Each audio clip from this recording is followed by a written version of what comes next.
Hello guys, मैं हूं हिमेश और आप सभी का स्वागत है एक और नारुतो वीडियो में। आज की वीडियो में हम बात करेंगे top 10 character wasted bye मसाशी Kishimoto. अगर तुम्हें नहीं पता कि किशिमोटो कौन है तो ये वही हैं जिन्होंने नारुतो की महागाथा को लिखा है। जैसा कि तुम्हें पता होगा कि हर इंसान से लाइफ में कभी ना कभी गलतियां होती हैं, वैसे ही कुछ गलतियां हमारे किशिमोटो सेंसेई से भी हुई हैं। क्या मतलब किशिमोटो इंसान नहीं गॉड है? ओह हेलो डबजी भाई, तू यहाँ क्या कर रहा है? वेल, कॉम्फर्ट ने बोला कोलैब वीडियो है, सो हियर आई एम। तो क्या करने वाले थे आज हम? हाँ याद आया, तो शुरू कर, मैं अभी आया। ओके, तो नारुतो सीरीज जब स्टार्ट हुई थी ना, तो हमें काफ़ी सारे कैरेक्टर्स दिखाए गए थे, जिसमें से हर एक छोटे से छोटे कैरेक्टर को भी काफ़ी अच्छा खासा स्क्रीन टाइम दिया गया था। कुछ कैरेक्टर्स में से ऐसे भी थे जिनको खुद की एक आर्क दी गई, जैसे कि माइट गाय, शिकामारू, ककाशी, इताची, ओबिटो और भी थे। लेकिन नारुतो का एंड होते होते किशिमोटो ने बाकी सभी कैरेक्टर्स को बिल्कुल साइड किया और भाई पूरा फोकस नारुतो और सासुके पे ही कर दिया, जिससे कि सभी कैरेक्टर्स पीछे रह गए। तो आज इसी बारे में हम इस वीडियो में बात करेंगे। तो मेरे दोस्तों, बिना डबजी का वेट किए और बिना किसी औसम इंट्रो के वीडियो को करते हैं शुरू। नंबर 10, साकुरा और हिनाता। किशिमोटो की राइटिंग स्किल्स की बात करूँ ना, तो यार उन्हें फीमेल कैरेक्टर को लिखना अच्छे से तो बिल्कुल भी नहीं आता। उन्होंने लगभग सभी फीमेल्स को ग्लैमर के लिए रखा है एंड तक, और बाकी कुछ लोगों के लिए सीरीज की मेन हीरोइन साकुरा है तो कुछ के लिए हिनाता है। किशिमोटो की राइटिंग की वजह से आज तक internet.com पर डिबेट्स चलती रहती हैं, साकुरा versus हिनाता, who is more useless. और ऊपर से भाई टॉक्सिक्स फैन को तो एक अच्छा मीम मटेरियल मिल गया है, साकुरा ट्रस्ट। आज तक इतने सालों बाद भी यूट्यूब के सर्चेस में ये है। साकुरा और हिनाता की इम्प्रूवमेंट भले ही हमें सीरीज में देखने को मिलती है, लेकिन दोनों को इतनी पावर देकर भी उसका घंटा कुछ इस्तेमाल ही नहीं किया है। मतलब यार दोनों को इतनी पावर दे दी तुमने और उसका कुछ यूज़ ही नहीं किया, और एंड में बस दोनों को एक लॉयल लेवल और एक मेन लीड की लव इंटरेस्ट के रूप में दिखा के छोड़ दिया, बस खत्म। उनका मैक्सिमम पोटेंशियल हमें सीरीज में कभी देखने को ही नहीं मिला। नंबर 9, सुगेत्सु। आपको याद है, ये सासुके की टीम में एक कॉमेडी के लिए ही इंट्रोड्यूस किया गया था। ये हमेशा कैरिन से मार खाता रहता था। इसकी पावर्स भी काफ़ी बढ़िया थी, जैसे कि वाटर फॉर्म में चेंज होना, shape shifting, healing factor, super speed, endurance, और इस पे कुछ अटैक्स आर पार भी हो जाते थे। मतलब इतनी कमाल की पावर होने के बाद भी इसको एंड में भुला दिया गया एंड बोरुटो में एक सिक्योरिटी गार्ड की तरह यूज़ किया जा रहा है। मतलब कितना ओवर पावर्ड कैरेक्टर हो सकता था ये, लेकिन इसे बस एक डरपोक बना के ह्यूमर के लिए इसे यूज़ किया गया। Number 8, Sarutobi family. पूरी नारुतो सीरीज में एक ही ऐसी फैमिली है जिसे काफ़ी अच्छे से दिखाया गया है, वो है सारुतोबी फैमिली। इसमें थर्ड होकागे को अपनी एक अच्छी खासी स्टोरी मिली, अशुमा के कैरेक्टर को भी ठीक ठाक स्क्रीन टाइम दिया गया है, और कोनोहामारू तो भाई अपने बैटमैन का रॉबिन है। लेकिन अगर अशुमा को छोड़ दें तो किसी का भी फुल पोटेंशियल हमें सीरीज में कभी भी देखने को नहीं मिला। थर्ड होकागे को इंट्रोड्यूस किया, हाँ चलो ठीक है, अब सीरीज में बंदा प्रोग्रेस कर रहा है तो उसे मार देते हैं, ऐसे ही हालात खड़े कर दिए। और अभी तक कोनोहामारू को तो भाई और बेटर हो जाना चाहिए था, उसका कुछ हमें बड़ा रोल देखना चाहिए था, उसका पोटेंशियल अभी तक बाहर आ जाना चाहिए था, पर उसकी ग्रोथ भाई अभी भी जीरो ही है। वो अभी भी नारुतो का साइड किक ही लगता है, हर बार वो नारुतो का कॉपी करते रहता है या उसी की तरह दिखते रहता है। वो अभी भी मुझे बोरुटो में सिर्फ नारुतो की कॉपी ही लगता है। अब देखते हैं, शायद बोरुटो के फ्यूचर में हमें वो कोई बड़ा रोल प्ले करते हुए देखे, शायद उसका फुल पोटेंशियल बाहर आ जाए। बाकी चलो आगे सीरीज में ही पता पड़ेगा। नंबर 7, कुरेनाई। कुरेनाई को इंट्रोड्यूस करते हुए काफ़ी बताया गया था कि वो उचिहा की ना होकर भी लीफ विलेज में गेंजुत्सु में काफ़ी अच्छी है।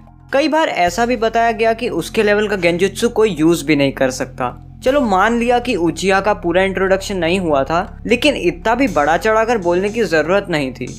इसके बाद जब उचिहा क्लैन के बारे में बताया गया, उसके बाद से आज तक कुरेनाई को सीरीज से एकदम से ही हटा दिया गया। बीच में हमें बताया गया कि वो प्रेग्नेंट है इसलिए ड्यूटी पर नहीं है, बाद में कुछ क्लियर नहीं किया कि वो रिटायर्ड है या प्रेगनेंसी की वजह से लीव पे है। बाद में सीरीज के एंड में शिकामारू की आर्क में पता चला कि मिराई का जन्म हुआ है। मतलब थोड़ा तो यूज कर लेते यार, फीमेल गेंजुत्सु यूजर वैसे भी कम है। सही में जिसके भी सरनेम में सारुतो भी लग जाता है उसको सीरीज से भुला दिया जाता है। नंबर 6, गारा।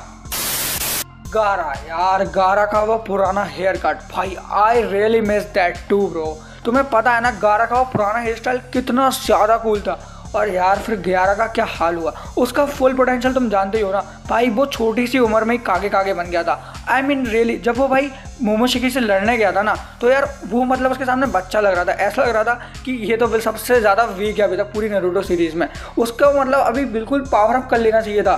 पर जितना तुमने देखा था ना कि नारुतो सीरीज़ में वो कितना कूल था, और नारुतो शिपुडन में उसकी कह ले दी, मतलब वो बच्चा ही बना दिया, उसे गुड बॉय कैरेक्टर बना दिया बिल्कुल। अब तुम्हें मैं क्या ही बोलूँ यार गारा के बारे में, किशिमोटो ने छोड़ा ही क्या है यार कुछ उसके कैरेक्टर में, तुम्हें लगता है कि छोड़ा है? शिपुडन में तो बिल्कुल बर्बाद ही कर दिया गारा के कैरेक्टर को। नंबर 5 सुनाडे, जो कि 5th होका गया है क्योंकि जिराया को तो बनना ही नहीं था। सेंजू क्लैन जिसके पास पता नहीं कितने जुत्सु हैं, जिससे चेहरे पे काला नाग आ जाता है, 2-3 पता नहीं, क्योंकि बताया ही नहीं। मिनाटो, नारुतो, यहाँ तक कि सारुतो भी बैटल में जाते थे, लेकिन सुनाडे जितना भी टाइम होकागे थी 80% टाइम बस ऑफिस में ही रहती थी। सुनाडे का मेजर रोल है या माइनर रोल है पता ही नहीं, लेकिन सीरीज में जो भी मेजर था बोरुटो में जाके वो भी नहीं रहा, रासेंगान भी छोटा हो जाता है। नंबर 4 शिनो। शिनो को देखने के बाद मुझे बेन 10 ओरिजिनल सीरीज का वो बग कीपर याद आता है, जिसकी लगभग पावर सेम ही थी, पक्ष को कंट्रोल करना और उनके साथ बैटल्स करना। बट गेस व्हाट, उसको भी बाद में उतना ही इन्वॉल्वमेंट मिला जितना कि शिनो को। शायद से अब कुछ लोगों को उसका नाम याद होगा।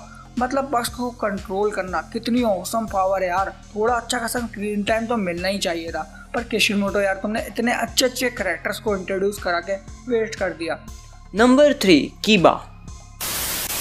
जैसे टोरियामा ने बनाया यामचा, वैसे किशिमोटो ने बनाया कीबा। दोनों का काम सेम ही है, सबसे कमजोर मेंबर रहो और बड़ी बड़ी बातें करते रहो। मतलब हिनाटा हो गई, कुरेनाई हो गई, शिनो हो गया, और अब ये जनाब। टीम 10 सबसे वीकेस्ट टीम है दोस्तों, ये याद रखना। यूपीएससी में ना सही योगी बाबा के वाइवा में तो आ ही जाएगा। ये मतलब ऐसा कैरेक्टर है कि किशिमोटो ने बनाया ही इसको इसलिए कि मजाक बन सके। जूनिन एग्जाम में नारुतो ने इसे पाद मार कर हराया था। मतलब कितना ही वेट है इसका, लोगों के मुंह पे खून गिर रहा था और इसके मुंह पे गैस। सॉरी, आगे बढ़ते हैं। नंबर 2 नीजी। उसके पास काफ़ी अच्छी टेक्निक्स थी, हिनाटा के पास भी है, काफ़ी अच्छी टेक्निक्स है, नारुतो के पास भी है, लेकिन मर गया क्यों पता नहीं। और प्लीज़ नीजी इतना वीक नहीं था कि तुम उसे ऐसे ही मार दो। नेवर माइंड यार, आगे बढ़ते हैं, क्योंकि मुझे पता है तुम में से भी किसी को उसकी डेथ का कोई दुख वुख हुआ नहीं होगा। तुम भी आगे बढ़े और तुमने आगे देखा और कंटिन्यू किया, तो इसे छोड़ते हैं अब। नंबर 1 टेंटेन। टेंटेन नारुतो में एक ऐसी कैरेक्टर थी जिसका स्क्रीन टाइम सुनाडे के डैंक रेशियो से भी कम था। टेंटेन को उतना स्क्रीन टाइम मिला पूरी सीरीज में जितना मेरा ऑनलाइन लेक्चर्स में ध्यान था। टेंटेन का इंट्रोडक्शन हमें ऐसा दिखाया गया कि वो एक वेपन मास्टर टाइप होगी। उसका सपना भी था कि वो सुनाडे की तरह बने, आफ्टर ऑल सुनाडे उसकी इंस्पिरेशन थी। एक वेपन मास्टर कैरेक्टर तुम सोच ही सकते हो कितना ऑसम होगा। अलग अलग ऐसे वेपन जो दुश्मनों को चौंका दे, हमेशा कोई ना कोई अनएक्सपेक्टेड वेपन दिखाना।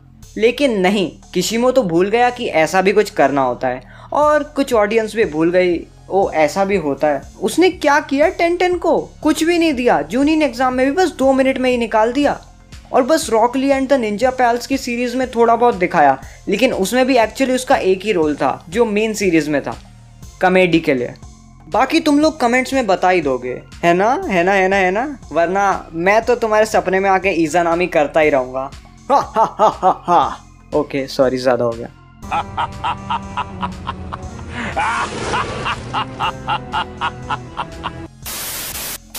थैंक्स डबजी यार आज की इस वीडियो का पार्ट बनने के लिए। गाइस यार प्लीज़ डबजी के चैनल को सब्सक्राइब कर ही देना।